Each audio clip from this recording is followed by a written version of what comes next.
I had a few people message me yesterday about life coaching, so I'm going to make a story that's solely based on life coaching. I've written down some questions that people had asked me previously, like kind of over the last 6 months about it, and yeah, hopefully it's helpful. So I guess the first thing is what is life coaching? I actually Googled this just to give you like a professional overview of what it was, but none of the answers that I found really did it justice, or just didn't really seem to be sort of comprehensive enough. So I guess just like personal training is, working your body and getting fit, a life coach is essentially doing the same for your life. So helping you to meet your goals, your aspirations, essentially just like get your dream life, everything you want, you can have type of thing. So I know that seems a bit crazy and a bit out there, but it's totally a thing. So even Sarah, who has been my coach, she worked in a corporate career for years, hated it, and essentially signed up to a Tony Robbins course, quit her job, traveled the world, wrote a book, and is now a very successful life coach. So it's not just like completely fantasy, it is a thing. So let's just get that out of the way. In terms of a more like general overview, for me, a coach is a little bit like a therapist. So obviously you talk to them about your not necessarily your problems, because you might be like, well, I haven't got any problems, but just things about your life that you don't like, about issues that you're having in your life, how you're dealing with those issues, and essentially why you're dealing with the issues the way that you are. So just like a micro knowledge of coaching is essentially from when you're a kid up until you're like a teenager, basically, you apply meanings to things that happen in your life that aren't necessarily correct. So you're like, yeah, A means B. When this happens, that happens. And that isn't actually always true. Like, you have an assumption in your brain that you're like 100% that's a thing. And then someone will be like, but why do you think that's a thing? And the answer isn't just because it is, because everybody has a different experience of the world. Like I could watch a film and think it was the most scary thing ever, which I probably will. I think everything's scary. But then like Tom could watch a film and he would think it's funny. But it's the same film that we're watching. So it's just like the meaning that you're bringing to that experience that, makes you feel and think the things that you do. So like, I'm sure that Dan and Sarah can like jump in and like correct me, but essentially that's my understanding of it. So for me, it's a little bit different than therapy. As a coach, is essentially more like, this is why you think this is what happened, this is how you then move forward and change those things, and essentially like change your reality. And that, I know it sounds a bit like change your reality, blah, but like essentially like cutting all the bullshit, it just is what it is. So the next thing is, how did I get into coaching in terms of like as a participant? I'm not a coach, obviously. So Sarah Riley, she is a friend of a friend, and that's the simplest way to describe it. And she came to stay in London while she was writing her book. So she has a book, it's called Crash and Burn. It's available on Amazon. I'm definitely going to be trying to read it. No, I definitely will read it this year. There you go, setting an intention. And she was staying in my flat, and she'd quit her job. She was writing. I think she was traveling to like Canada next, and she lives in Australia now. And yeah, I just thought she was really cool. I really admire people that write. I just thought she was a nice person. So I followed her on Instagram. And then over the course of maybe like a year, or even 6 months, she started to Instagram about coaching, and even just like, there's like memes, like the sort of like Twitter caption type things. She would put things up that really resonated with me, just like, do you wake up tired in the morning? Like, I'm like, yes, I do. And I kind of got into it, and I was like, oh, this is really interesting. So then my life took a big shift, like a big old shift. My ex and I broke up. We'd been together for 7 years. I had to move out of that flat. I quit my job because essentially I couldn't afford to keep working there. I'd changed my career, so I was like starting at the bottom type of thing. And I was working in promo again. I had like no money, like zero money. I had 3 credit cards that I was paying off. I was just like having a shitty time. So yeah, then I reached out to Sarah. We had a call. So most coaches have what's called a discovery call. So this is like a 30-minute like chat online. So we do the call, and then we just chat through some things. Just like generally, I don't even know how she like got the information out of me, but we talked about like, you know, my family, my childhood growing up, my relationship, my money issues, kind of the things that essentially things I wanted to change, and things that she was trying to like dig a little bit deeper. So when I was on the call, I remember just being like, honestly, at the time I was like, it's like she picked a little scab like in my brain, and it's just like, as Phoebe would say, a whole mess of crap came out. So I remember just feeling like good on the call, excited, like kind of like full of adrenaline, and then like went to bed later that night and then just like cried for 45 minutes. So that was an experience. Sarah says that when guys are like have a discovery call, or sometimes when they have like a what they call an aha moment on a call, they can like actually be sick afterwards because of like all the like, I don't know, shit that's going on.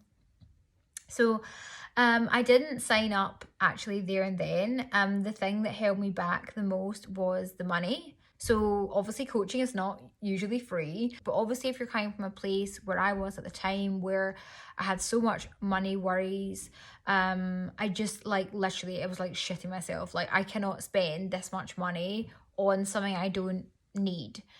And I'll talk about money kind of separately about coaching, but at the time I just didn't feel like I could make that investment. It just was too scary, so I didn't. But then later on, I moved in with Tom. I got a better job. I was able to pay off my credit cards, like blah blah blah. I then decided I felt like more in a secure position where I could pay for it. And I'm not going to say any prices because like it's just different. Every coach you go to is different. I would hate to like say one and then you're like, hey, Rebecca said that coaching costs this much money or whatever. So you'd have to reach out to Sarah or Dan or whoever you reach out to ask their prices. But one of the things I will say to you is always ask if there is a pricing plan. Always speak and see if there's anything that you can do, because if you truly want to make it work, like, you'll make it work. It's just, that is how it is. So I reached out to Sarah, we signed up. I signed on for a 3-month course, and the way that that ran was that we'd have a Zoom call, like 3 calls a month, and then I would be able to chat with her on WhatsApp, like whenever I wanted, essentially, which I really, really found helpful. And the things that we talked about, like, I couldn't even go into it just on this short time, but a lot of just like things about your childhood, patterns that you notice in your life. So for me, it was a lot of money. Like, I always was like, I am bad with money. And I make these statements, or I'm sure that even you do make statements like, I'm bad at going to the gym, I eat badly. Like, all these statements about you are not actually true in terms of like your personality. You can change them. It's just like a belief that you have that keeps you in that place. For whatever reason, you need to go to a coach to find out why. But for me, that was a big thing that I learned, is like not to use these statements like, I am blah, whatever that is, because I don't want that to be true anymore. I'm not bad with money.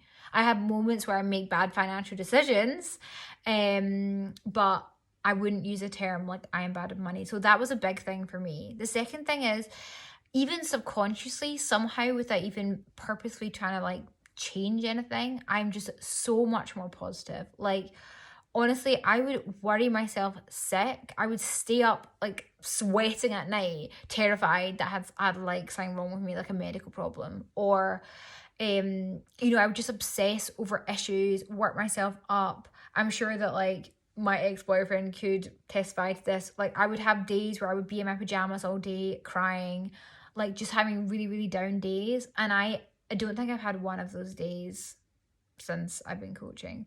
Or if I have a bad day, I'm able to like sit with myself and be like, why do I feel this? And like allow myself to kind of a bit more get to the bottom of it. I still want to do more coaching, so I don't ever really feel like you've kind of like, well, you're never like cured because you don't need fixing. And this is something that I'm learning as well. But yeah, it's really been an interesting journey for me, and I've only felt a benefit from it.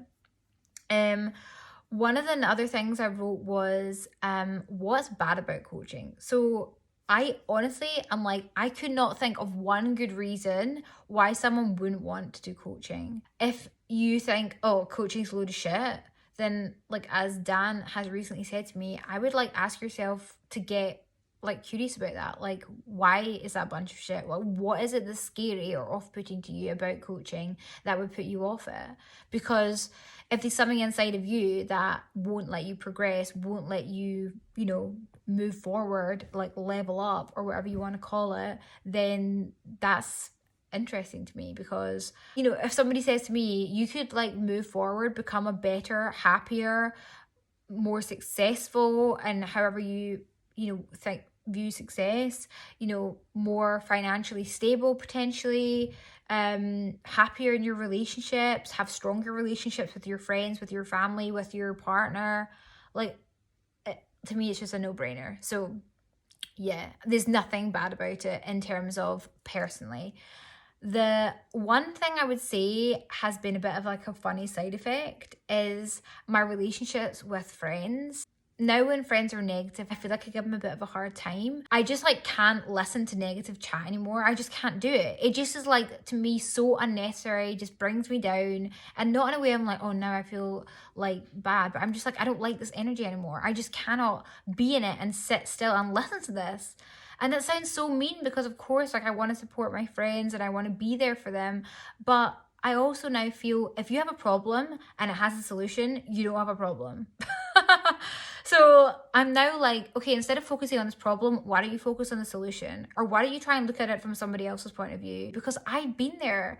I was there when I'm like, life is just happening to me. This is awful. Like, and I remember even me and this one friend who she knows who she is, we would just call each other and like wallow and just bitch and just, you know, like put the world to rights in a sense. But you know, we were just feeding off that together. There's like victim mentality of like, yeah, life is so shit, life is so shit. And like now I'm just not in that place anymore. But also like I can't apologize because I feel like I mentally am in the best place I have ever been like in my full life. So yay for me. Okay, so the next thing is, and I'm running out of time in this video, is money and the commitment coaching. So for every single person that I've ever spoken to about coaching, like money's the number one thing that holds them back. And I get it, like money was the number one thing that held me back before I went to Sarah. But without saying like it doesn't matter, because I do think this is where it gets kind of like culty. And I do, for me, one of the sort of hardest things to get past was like, well, of course a coach is going to say to me all these things because they want my money, but the service that they offer is valuable. And I admire and appreciate that they have a high price of service because, like, you know, they're in an exact job role where they value themselves and know their worth, which is like the best thing ever. But as someone that then has to pay that worth, then that's where things get a bit tricky. But for me, even when I'm like thinking about moving forward and like doing coaching in the future, maybe like in terms of receiving it, not doing it, you know, the thing I look at it is it's an investment in myself. And if you go to university, you know, you've shelled out hundreds or tens of thousands of pounds to go to that university. Maybe you've done a course in later years and that's cost you thousands of pounds. And, you know, coaching isn't cheap. I would say it starts from like, you know, a medium priced holiday up to, you know, Tony Robbins is like, you know, probably 6 figures at least, in terms of how much it is for like one course. But a lot of people who do those courses, not me, but other people, they have a business in mind where they're like, I'm just in my business and I just can't get it to go from A to B, or I'm just stuck. And coaching helps them. And I've seen it, I've read about it, I know people who've experienced it. They've quit their job, they've changed their whole life in 6 months. And if that's not worth a few £1,000s, then I really don't know like what like what is.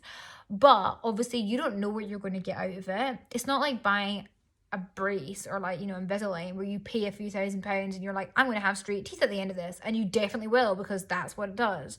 Coaching, you have to rely a bit on yourself, and I think that's the scary part. It's like you don't really know like how it's going to go.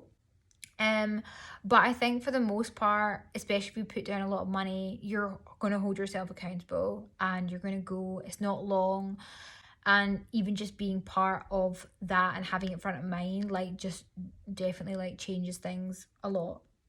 So one of the things that I think that applies is sort of like feel the fear and do it anyway, because you're always going to have fear when it comes to like spending money. But if it's literally the difference of like, do I want to spend this money, which I will make back again in the future, which is not, you know, my money isn't just this amount for the rest of my life, then, you know, and it could mean that I then have this much money by the end of it, or this much money in the next 10 years, or whatever. Like, to me, it is an investment, the same way people view university, the same way people view online courses and all those types of things.